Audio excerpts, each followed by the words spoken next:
A minha raiva era tão grande naquele momento que eu digo, eu não vou ver eu e a minha mãe se acabando de trabalhar de jeito nenhum. Tudo que a gente faz é por esse menino. Eu comecei a pegar uma raiva dele, gente. Eu falando comigo mesma, eu digo, eu e a minha mãe trabalhando para sustentar uma coisa inútil que não vai servir para nada. Só vive ali um vegetal e a gente tem que estar cuidando, se acabando para cuidar dele.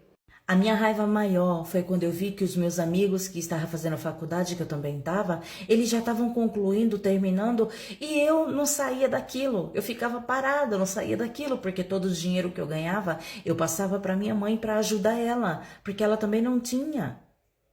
A minha vida estava afundando, a vida da minha mãe estava afundando por causa daquele garoto. E eu já estava entrando em desespero, porque por mais que eu estudei, dormi praticamente com um livro na cabeça, eu não estava conseguindo ter sucesso na área profissional.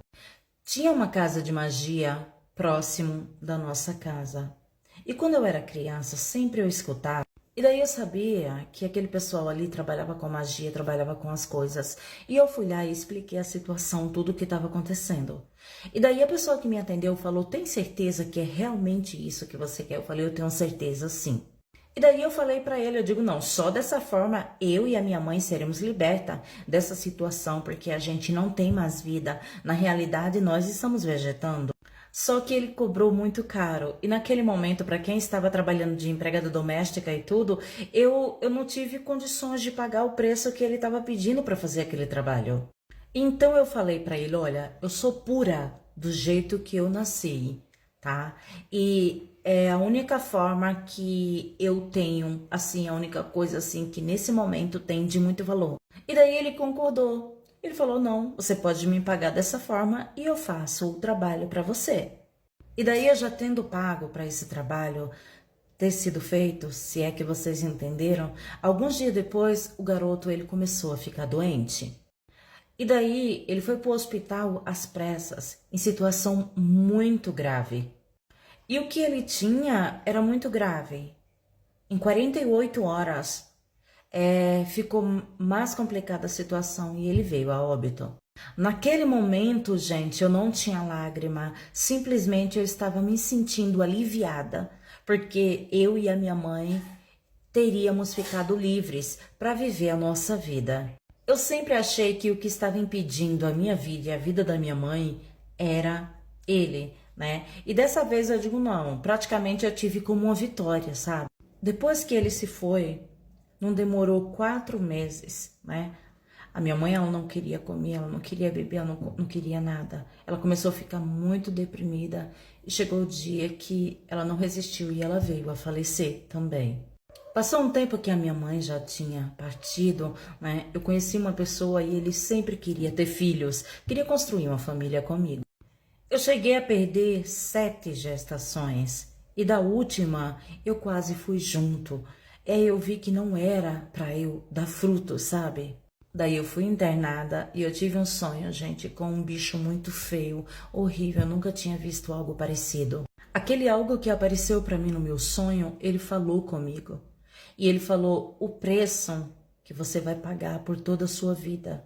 Você nunca vai poder ter um filho, nunca. E daí eu procurei uma pessoa de uma religião, né, expliquei tudo. Aí baixou algo naquela pessoa e me falou que o meu útero tinha sido amaldiçoado a partir do momento que eu fiz o trabalho. O meu marido me deixou porque eu não consigo dar filhos para ele. E até hoje eu permaneço sozinha. A minha vida já mudou totalmente naquele momento, porque eu tive que sair da escola particular que eu estudava, porque a minha mãe, ela ia começar a cuidar daquela criança, tudo para a criança era especial, né? Tudo, tudo, tudo. E literalmente a criança, por causa do problema de saúde que veio acompanhando, a criança ela ia precisar de muita atenção. Daí eu saí da escola particular, fui estudar em uma escola pública. Até então, para mim não tinha nenhum problema em relação a isso, né? Eu também tinha que começar a fazer a minha faculdade. O curso que eu fazia na época era um curso que ele puxava muito o meu tempo, então eu tinha que decidir, ou eu fazia o curso ou eu trabalhava. Então, o que que acontece? Eu continuei fazendo o curso e fiquei em casa ajudando a minha mãe com a criança. Daí a minha mãe ficou sobrecarregada, sabe? Eu estava em casa e tudo, não estava trabalhando, mas estava fazendo a faculdade, né? E daí ela falou assim, olha, você vai ter que sair, vai ter que parar, arrumar um trabalho, tá? Para me ajudar, porque só eu tô sobrecarregada e eu não sei mais o que fazer.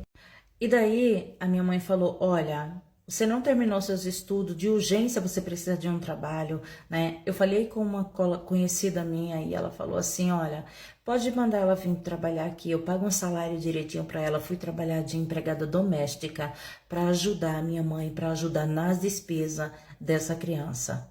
Gente, a princípio, para mim, ali era difícil para quem estava cursando, fazendo faculdade, de repente indo trabalhar como empregada doméstica, ganhar aquele salário baixo, né? Que o salário é baixo, né? Não que seja um trabalho que não seja digno, é um trabalho muito digno, mas mesmo assim, eu tive que ir, né? Porque se eu não fosse, a minha mãe ia ficar falando no meu ouvido direto, tive que ir para ajudar ela, que ela estava sobrecarregada. Eu entrava para trabalhar na casa dessa mulher 7 horas da manhã e eu saía às 17 horas. Eu fazia de tudo nessa casa, né? Mas eu sabia que eu estava ajudando a minha mãe de uma certa forma.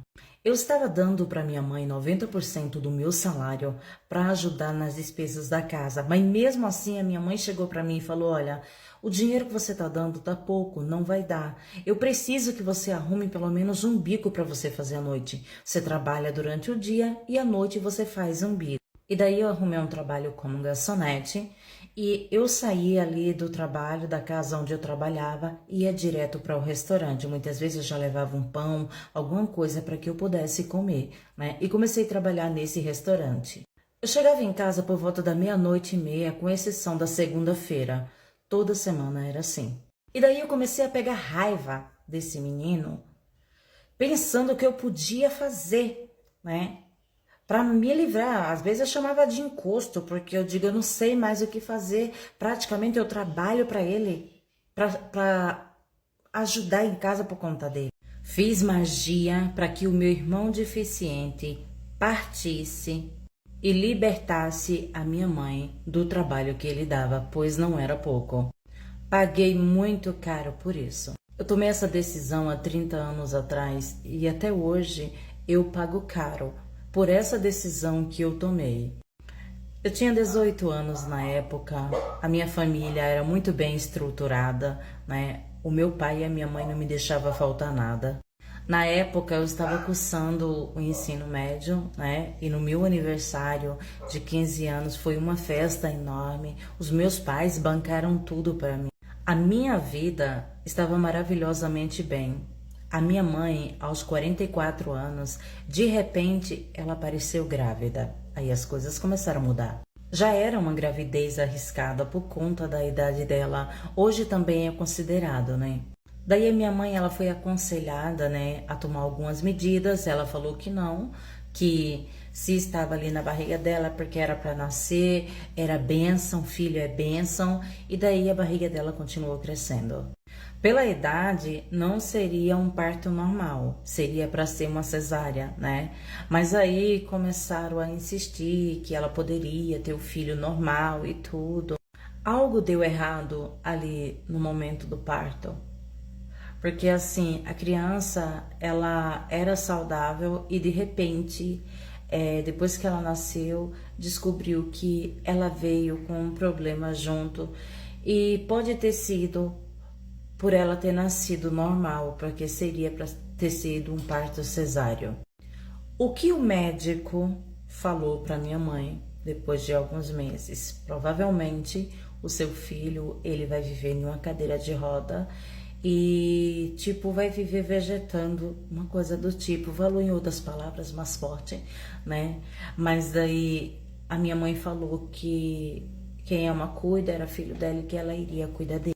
Um certo dia o pai chegou e falou assim, olha, eu não aguento mais, vamos ter que nos separar.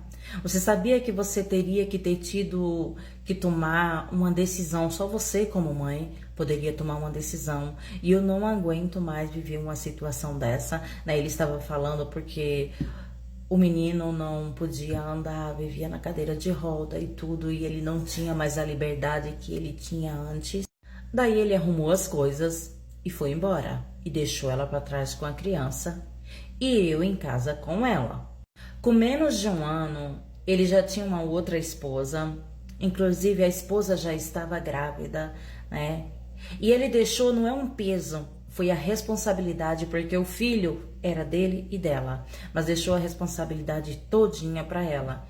E se eu, como filha, estava morando na casa dela, a responsabilidade também vinha para mim. Não tinha como mudar isso.